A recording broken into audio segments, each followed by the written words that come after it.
Jarumar fim Saratu Gidado ta bayyana aniyarta ta son takarar kujerar sanata a babban zaben 2023 mai zuwa. Saratu, wacce aka fi sani da Daso, ta ce za ta yi takarar ne domin ceto ƙasarta daga mawuyacin halin da ake ciki a yanzu haka.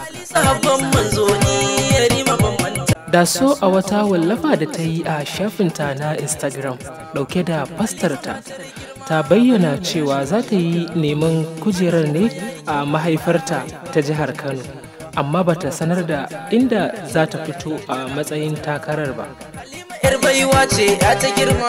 Duk da bata bayyana a inda za ta fito takarar ba, sai dai ta kuma bayyana cewa nan ba da daɗewa ba za ta sanar da jam'iyyar da a ƙarƙashin inuwarta za ta yi takarar, inda ta buƙaci mutane da su taya ta da addu'a da kuma fatan alkhairi.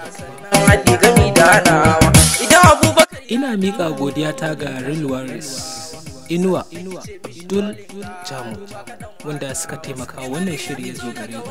Ni Al-Amin Usman nake cewa sai an jima.